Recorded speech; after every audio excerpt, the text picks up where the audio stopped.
America, found my phone. Welcome to another video. Today we're getting back into Kate Bush with Never Forever, which is from 1980, and it is the album that precedes our last listen from her, which was The Dreaming, which precedes our first listen from her, which was Hounds of Love. So I am very excited to continue diving into her discography, see where she fits musically, especially in the early 80s, the very early 80s, the beginning of the 80s. And I'm just really excited to see what else she has cooked up for us. In preparing, because you already know I have my lyrics page up, but I found out that this is the first project in which she took a hand in producing. So that seems to me like this is where it's gonna start, where her genius, aside from being a great vocalist and being an amazing storyteller, how she's able to tell much more of the story of what she envisions through the production process.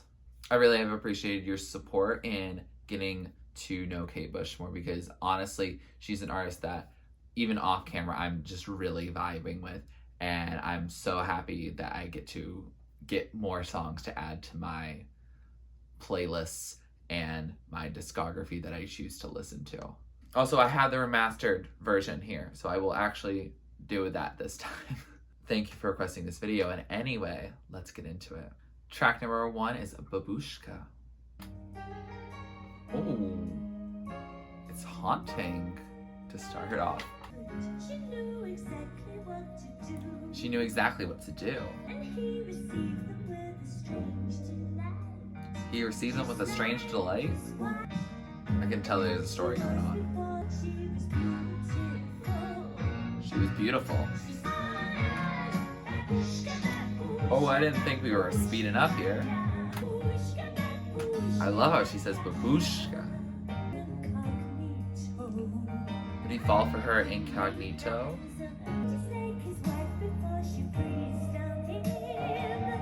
Oh, is a disguise mistress catching?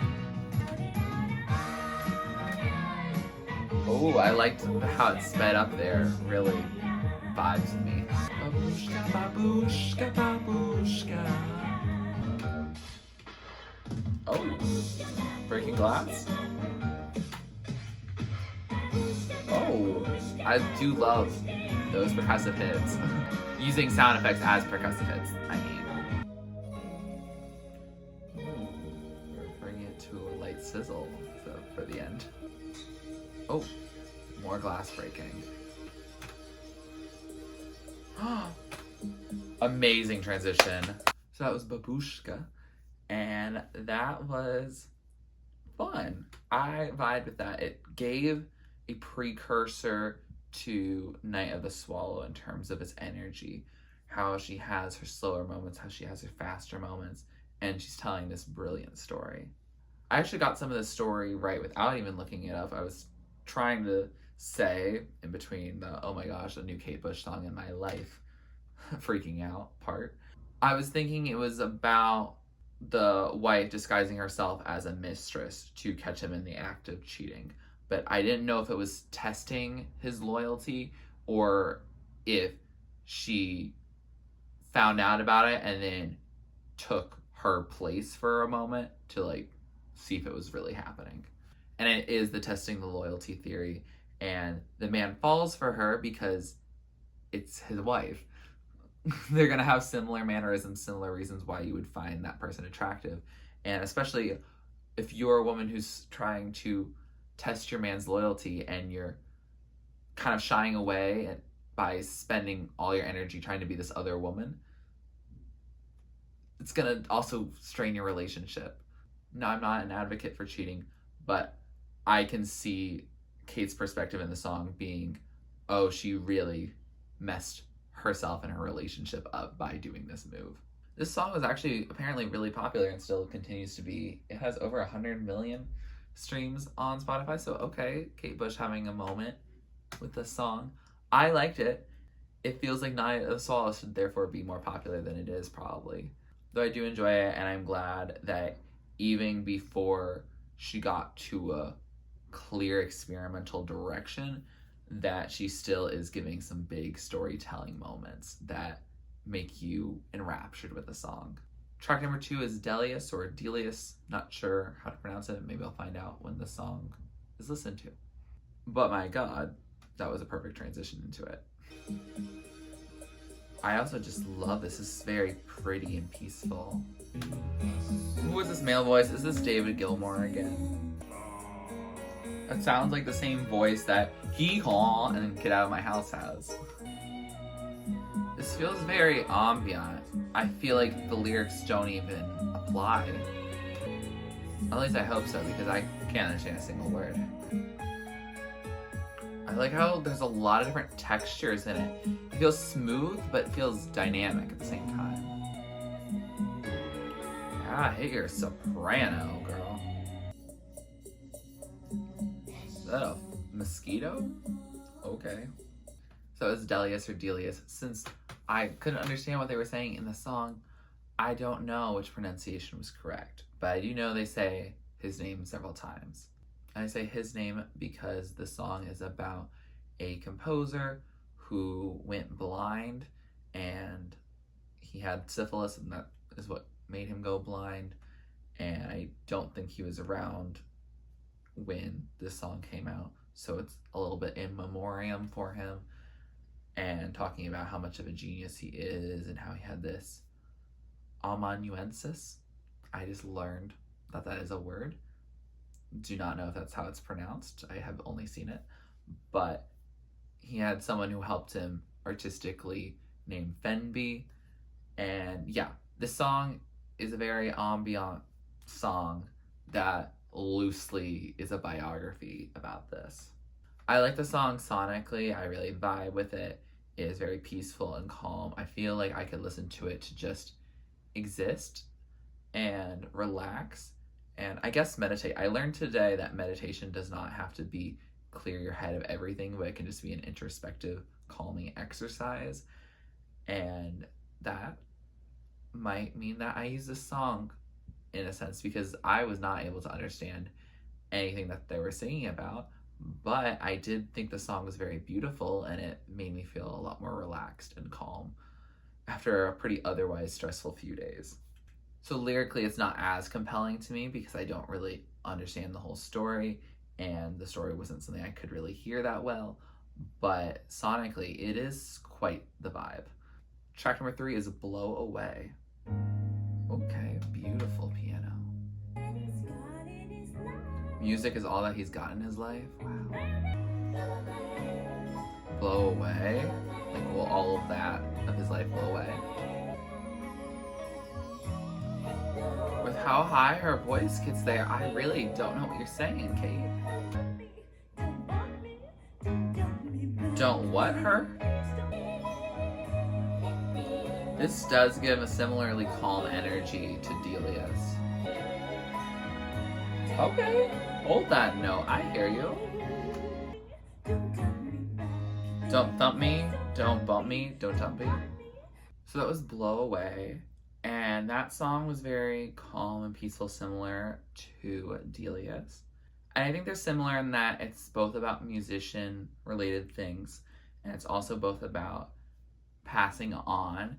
As Kate, apparently there was this lighting engineer. I believe that was his title, but his name was Bill, and this song sometimes has it in parentheses for Bill. Like the previous song apparently has the parentheses Song of Summer, but this for Bill is because Bill passed away after an accident that happened on the tour of Kate Bush's first ever tour. And apparently that's how he passed on. That's so devastating. And apparently they continue with the tour, which I know Kate apparently had considered canceling it. I would have probably deeply considered canceling it, because what do you do? I feel bad for everyone involved. I don't think anyone got the long end of that stick. And also sometimes I giggle when a situation is uncomfortable. It's not me making fun of it. It's me trying to cope with it. But this song is not actually that sad. It's supposed to be a way to remember musicians in particular, and that she envisions this sort of afterlife for musicians, and she names certain figures that I don't really know that well off the top of my head, and if I just listen to for you, then I'm just reciting from Genius lyrics, so I'll encourage you to look up those musicians on your own. I thought the song, after hearing about that, is rather sad, and I probably won't want to listen to it much for that reason. Although the fact that you made a song for someone who passed away that you were very close to, I feel that, and I totally respect that. It feels weird putting it so close to the beginning of your album, that plus Delius. It bums me out a little bit and makes me a little nervous on how I'm going to actually emote for the rest of the album. If the entire album is about that type of stuff, then we're in for a moment. But if you just paste it in that way, I think that's an interesting choice. Track number 4, All We Ever Look For. A lot of piano. Wait, I vibe with this. Is that some whistling in there? You see how you took after your father? All we ever wanted. I can't quite hear what she says that we ever wanted. But we never did get.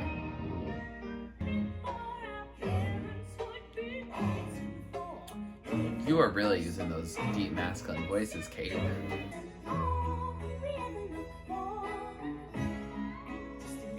I hear that high whistle tone? All we ever look for, but we never do score. Oh. Felt like we did like a tape recorder moment. Because sometimes it's tapping, like foot stomping, and sometimes it's not that. Oh, key change. I like how they keep repeating that, it's fun. So that was All We Ever Look For. That was an interesting song. I like the do-do-do-do. It's fun, it's catchy. It's not something that I'm going to always remember where they happen in the song, but it was enjoyable to listen to. The song messaging-wise is also very, you know what I mean? If you've heard it. It's about family and the bonds we share with our family and how things change over generations and how you get similarities from your family or you try to rebel from your family. I think that's the general sense of it. I don't really know what to make of this song. I don't really know if I like it. I don't really know if I don't like it. It's not as sad as the songs that are about people passing on, but it's also not that happy. It seems like we're going into futile situations and not knowing if we're going to really thrive or at least have a good time. That interlude where I thought it was like a tape recorder, apparently it's 3 doors getting opened. One is a Beatles song, all right, and there's Rain, and then there was another one. I can't remember. I'll put it on the screen what it was the sound of, but y'all have heard it. If you've seen my reactions, I assume that you have listened to the song before just listening to it with me, but maybe you're hearing it for the first time too. But this song gives a similar feeling and sentiment that Suspended in Gotha and Sat in Your Lap has, where things seem futile and you have to somehow earn it and put in a lot of work to actually get where you want to go. But some situations are not things that you can control. I think this is probably a Suspended in Gotha more than Sat in Your Lap. Mainly because Sat in Your Lap just hits different, and so I can't think of its message in the same way that Suspended in Gotha is. Track number 5 is Egypt. Oh, was that her voice? The sands run red. I'm busy chasing out my demon. With Egypt. Okay, so this takes place, I think, in Egypt. Is this like an Egyptian version of The Dreaming? I'll never fall in love again. They offered me Egyptian delights. Is that like a play on the Turkish delights from Narnia? I'm in love with Egypt. Okay. She went on a trip.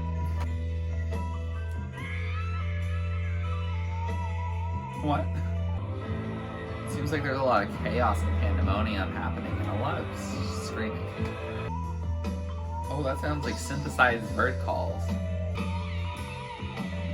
Ooh, more screaming. So that was Egypt, and that song is a definite precursor to The Dreaming, because she's talking about her saying, oh, I'm so in love with Egypt. I just love seeing the land of the pharaohs, getting those Egyptian delights. Oh, I'm so focused on how romantic it is, pyramids, everything. And then you hear all this screaming and all of this, and it happens just in the breaks. It's not vocals in particular, other than the screaming itself, because there's a lot of conflict in that area of the world. And I think especially at this point there was, because a lot of the Middle East stuff happened at the turn of that decade. So it definitely felt in people's minds. It's not a very stable place, and not everything is great there. Sure, there are places that look nice and are wonderfully preserved for thousands of years, but there's also a whole country that's existing there now, and you're reducing a country to what its people were like thousands of years ago.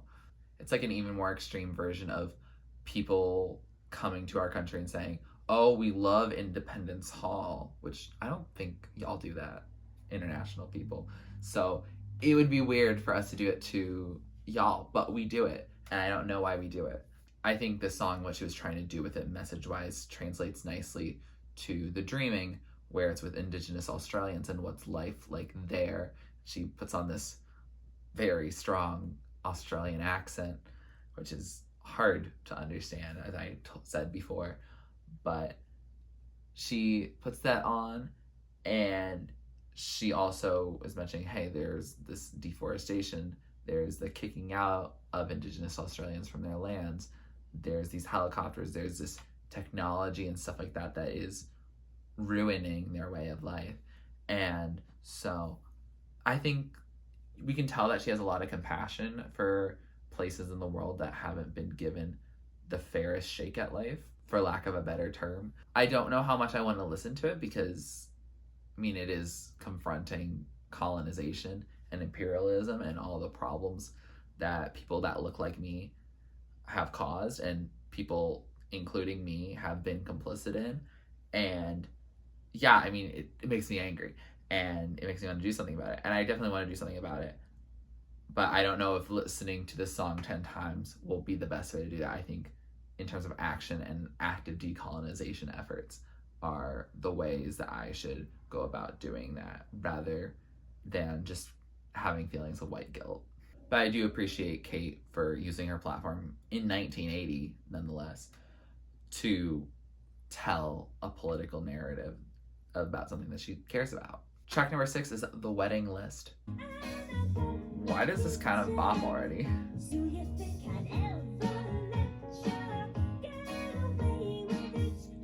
Did you think I'd ever let you get away with it?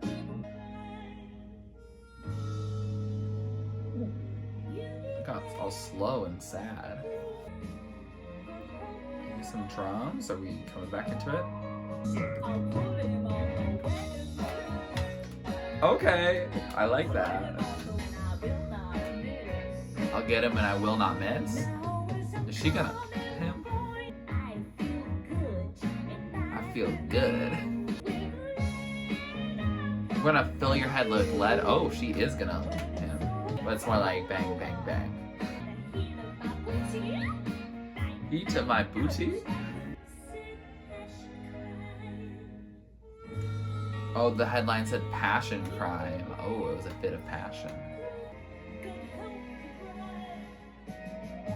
God help the bride. Oh.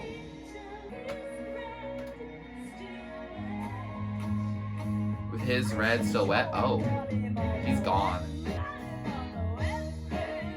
I got him on the wedding list. Oh.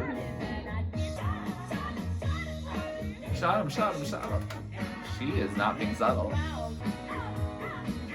Oh, oh, oh, oh. She is hyping me up. So that was The Wedding List. I thought it was more iconic than it actually is. It's actually a really sad song. I thought it was just like, oh, you come to a wedding and that man, like, I guess cheated on you with the bride or something like that. And then, yeah, no body, no crime him. But it's actually this bride who, the man, and it's not her groom that she, the man who, her husband. And that's so rude. Why would you do that? How about we stop in people, you know? I'm just censoring because the YouTube algorithm could really me if I keep saying that word. But the song is a little up-tempo. It's kind of a vibe. And unfortunately, we learn at the end that the bride herself, because she realizes she had done this revenge plot, and now she's like, there's not really anything else that I love because her husband is gone. And so she herself, and apparently she was pregnant also, which I don't know, it doesn't make me feel mad at the bride for offing herself, but it is also a tragedy. Like, the whole story is supposed to be a tragedy, so that's an extra element of the tragedy, but I still just feel bad for the whole situation, specifically the bride who had to deal with this epic loss, and she got angry. And honestly, when a man wrongs you, it's understandable. For legal reasons, I am not justifying, but I am saying that in the context of the song and the context of the narrative, it makes sense. It is a song I can kind of vibe to. However, now knowing what the end part and that end story that she's telling, that makes it really sad. I don't know. She's making me feel sad on this album.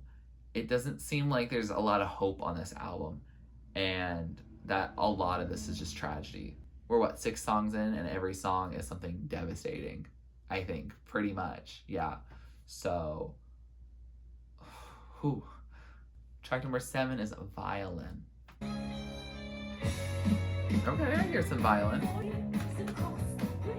We're up-tempo on a song called Violin. Out of the orchestra. I love how many different inflections she has on her voice. Is this Townie before Townie? What? That is gibberish. Like, the way that she just glides up, how do you do that? Violin. Okay, a whole electric guitar moment. We're going rock.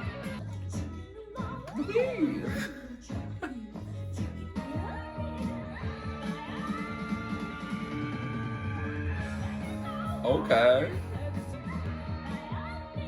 She could have been the front woman of a rock band. So that was Violin. I do not know what the song is about. I think it's loving the violin. I think that's literally what the song is about. But dang, that song is fun. Oh my gosh. She is going punk here. And I am having a good time. Apparently the filling me up with is like her highest note that's ever recorded. She does it a lot. So proud of her for that. But I don't really know what the song is telling me. It certainly doesn't seem like it's about offing oneself or someone getting offed untimely or timely, or there being violence in a country. It seems like we're actually supposed to have fun with this song, which I've been hoping that we would get to have fun with the song. But it's track 7, and this is the first song that is intended to be fun, I think. So I'm here for it. I feel like it's a little late to the party, but it's still gonna be celebrated. If you have any knowledge on what the song is about, please let me know, because I looked at the lyrics. I do not understand. But there's a lot of talent and a lot of fun and a lot of genre bending with this song. Track number 8 is The Infant Kiss. I say good night night. Infant kiss. There's the title. I never fallen for a little boy before. Oh, is this the motherhood song? Starting to show. Oh, instead of let's go, it's let go. He scares me. There's a man behind those eyes. Gets too much. She screamed at. She feels like she's positively about to cry. So that was the infant kiss, and that song is not what I thought it was about. Not at all. I thought this song was about motherhood and like my little baby is so sweet. He's got me wrapped around his finger. Like, I'll do anything. And then as he grows up, you get a little afraid, I guess. I don't know. Like a mother raising a little boy, turning into a man, just having his own thoughts. And I don't know if that was specifically a gender thing in my head, or if that was just like, oh, that's just who it happens to be in this song, is that it's a son and mother relationship. But it is not that at all. It is inspired by this gothic horror movie, The Innocents, where this ghost of an ex-lover comes to possess this little boy, who then tries to, I guess, have the woman, the speaker of this song, fall in love with him. What the heck? If I was not worried about demonetizing, I would say more. This is ridiculous. Why is this? Just why? Cool for being inspired and wanting to write a song about it, but I don't know. You could have had this song be, with just a couple quick changes, you could have had it be a song that ends up still being relatable to your original intent, but also being relatable in the context of growing up and stuff. But instead it's based in horror and fantastical stuff, which, you know, power to you for being experimental on that front. But I don't know. This one frustrated me a little bit. It's also rather slow for me, so I don't know if I would actually really vibe with it otherwise. But I don't know. It frustrates me because sometimes I'm like, oh yeah, I feel like I know what the song is about, and then I look it up, and it's not at all. And sometimes it's like, oh, it was something deeper, but then sometimes it's like, oh, you were basing it off of this piece of media that you consumed, and sometimes it feels a little true to the text a little bit. The part of Get Out of My House, while I still like that song, I don't like the hotel, like concierge part. I feel like that takes away from the song and gets a little too gimmicky for my taste. And I feel like this song, it sounds so serious that shouldn't be a gimmick, and yet it is a gimmick. So I don't know about this one. Maybe I'll feel a little less passionate about it later. But for now, not my cup of tea. Track number 9, Night Scented Stock. This song is under a minute, so it's probably more interlude-like. Okay, I hear her voice. It's rising to the surface. Ah to oohs. Okay, vocal warm-up. Wonder if it's gonna lead right into the next song. Okay, that's the transition. So that was Night Scented Stock. It didn't do a pure transition. The transition from Babooshka to Delius, I'm still reeling from that. That was great. Like, iconic, wonderful. Because at the start of Delius, you almost have like the sound of the glass breaking, just fading into air. It sounds so wonderful. It mixes. And this one, it got me excited for something, and it, you know, turned the page on it. So it's kind of nice, but I don't know. It's not any lyrics. I don't really understand the title of the song. Okay, I just looked it up. It uses the verse melody from a previous song, Blow Away, which is a song that didn't really compel me musically speaking. It was nice to hear, but it wasn't something that I was going to retain well. So shows how much that when you are looking up a bunch of lyrics and talking about things, that it might not be something that's fully realized. I'll see if that effect feels more compelling when I listen to the album straight through, but it was just okay in my personal opinion. I didn't have a strong connection with it. So, yeah. It's named after a flower that grows at night. Cool. Love that for that flower. It gets a Kate Bush song named after it. I don't have that yet. So, power to you. But again, doesn't feel like something that's altogether super necessary for the album. Track number 10 is Army Dreamers, and this one seems like it has a little bit more playing on it, so hopefully it's a good one. I feel like I am in the 1600s. Beauty and the Beast style music. Okay, we're making it a duet. I think it's David Gilmour, I don't know. Jesus Christ. But he never had another education to be a politician.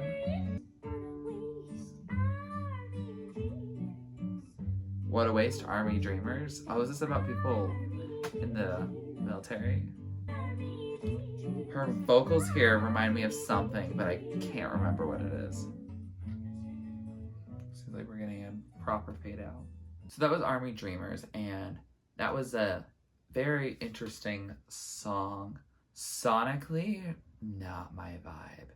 It feels like not a sea shanty. It's not a sea shanty, but it gives such a ye old vibe that it feels like a soundtrack to some movie that's set in medieval times or a show that's set in medieval times. And that's just simply not my vibe. For some reason, Kate's voice it's not my thing on this one. I'm sorry, Kate, you are an amazing vocalist. How much you stay in that falsetto, it's too much for me. I'm sorry. And I love your vocals in Sat in Your Lap and even in Violin. I love when you get chaotic. It's when the vocals are too delicate, I guess, that just feels, oh, I don't know. It just, I don't know. It's a texture thing in my head. Maybe that's some synesthesia just like not working for me. But I really applaud her taking a stand with this song because we know that Kate Bush is anti-war. We understand that from songs like Pull Out the Pin and the earlier Egypt. But Army Dreamers is exposing the school to military pipeline when most people today won't even recognize the darn thing. She's saying that they could have been a rock star, but they didn't have enough money for a guitar because the school to military pipeline preys on people who don't have the money to enter a different career, or especially a less stable career that's less likely to give them the benefits that they need in order to survive. And then that he could have been a politician, but he didn't have the proper education because politicians, they're the ones who wage the wars, but they never fight them. They never fight them. They are solely responsible for the dead on the ground, but they are not the ones who are or getting, and that's wildly frustrating. It bothers me so much. It makes me angry. I will have to relax a little bit. So this song stresses me out both in terms of the high-pitched singing part, the very high falsetto, as well as just, the war themes. Oh my god, I'm so anti-war. I am so annoyed. But that's not Kate Bush's fault. Probably on either end. It's probably on me for the first one and second on our whole society. So we can work on dismantling that soon. But yeah, love the message. Probably won't want to listen to much of the song anymore though. Track number 11, a last track on this album, Breathing. Okay, bringing back that piano. Ooh, that snare drum hit. Okay, it's coming in. It's still slow, but there's the pace. Okay, pausing for a moment. We've lost our chance. I hear her saying breathing, but I don't know any of the other words around it. In, out, in, what? Oh, it's the breathing in and out. Duh. Oh, is that some voice recording? I'm excited to look up the lyrics to see what's going on right now. Ooh, I like how he burst into this. It's gorgeous. Oh, that was interesting how all this wrapped itself up. It was like a vacuum. Okay. An ominous synth to take us out. So that was breathing. And I looked at the lyrics on that one. Oh my god. The song sonically, it was something I think I enjoyed, but it felt reminiscent of a lot of other of these piano and then turning to pump it up a little with the drums. And since I wasn't understanding the lyrics as much, it wasn't really vibing with as much. It's also a slower song to end the album, but it makes sense at the end. Because lyrically, the song is told from the perspective of a fetus, and they are growing in the womb of their mother at a time in which nuclear fallout is either currently happening or we're at severe nuclear threat. And so the fetus is very stressed because not only that, but I think the mother is smoking, so there's breathing into the nicotine. And also just the idea like, I'm about to enter a world that is not really that hospitable.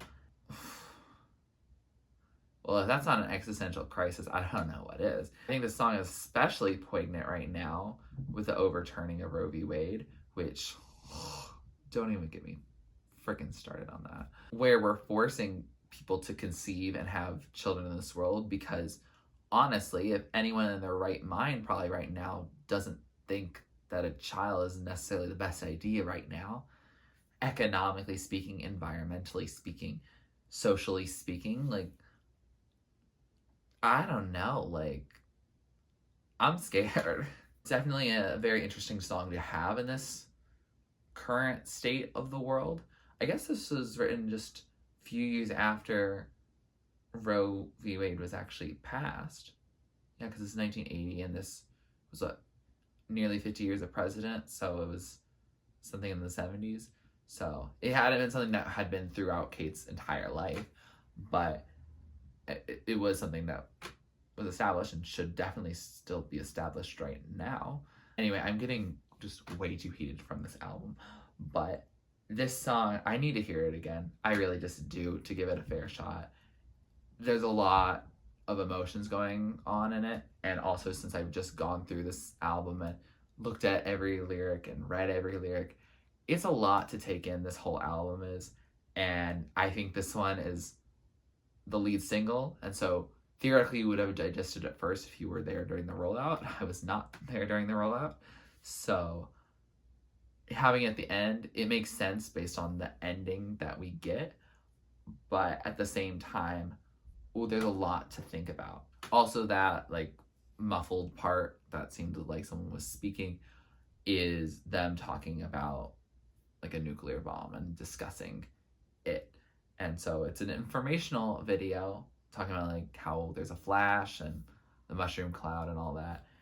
And gosh, I'm glad we don't live in a constant threat of nuclear war right now, but there's a lot of other things that make me feel very existentialist right now that I don't think was something of consideration at the time of the height of the Cold War. So I guess it's a trade-off. I guess I have to get what I get, but trust me, I will throw a fit. With that said, we have finished this album, and honestly, this album was not good in my current mental state. It certainly wasn't. Rather deeply sad. There's someone who's not alive at the end of most of these songs, and that just lowers my spirit, especially after I've been jiving with a lot of the upbeat songs from Kate Bush, like The Big Sky and Hounds of Love and Cloud Busting, which are generally rather happy songs. Cloud Busting's not really the happy song, but I just know that something good is gonna happen. Like, there is an optimistic tone to that, versus Violin is the only one that gets me hype. There's some songs that are very pretty to listen to, but they are either about someone who's no longer with us or wasn't even with us at that time. And also, oh god, I don't know, there's just a lot in this. And as much of an amazing storyteller she is, and she generally is, the only one that really didn't make sense as a story to me was Delius, just because it felt very scattered. There's not a lot of words in it. So there's that. But I think she does do a great job of telling the stories. All the stories are really sad, though. And it reminds me with Mitski's Laurel Hell song, Working for the Knife. Nobody cared for the stories I had about no good guys. Most of these songs are just about tragedies, essentially. And it's tragic. I feel like I watched like a Shakespeare play, and it was really like long and made me feel sad and felt hopeless. And I don't normally feel hopeless. I don't really like to feel hopeless either. So for me, this album's probably going to be my least favorite of the three I heard so far. It doesn't make me give up on Kate Bush because I can tell the experimentation is there. I can tell the storytelling. I can see the political convictions to want to do better for the world are there. And I respect those. It's just not necessarily music I want to always listen to.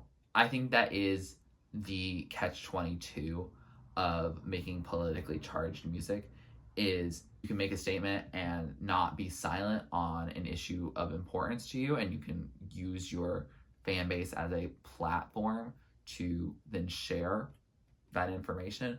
But on the downside is that if people are trying to, especially within pop, are trying to listen to your music to escape the current political realities, they're not going to turn to your music about war and violence and fright to escape. That's not really an escape. So yeah, I guess that is the catch-22. That said, I definitely will listen to it again in headphones, listen to it all the way through. I'll hear it again in editing. But I can already tell that there's fewer songs in this album that I'm going to want to regularly listen to in comparison to Hounds of Love and The Dreaming.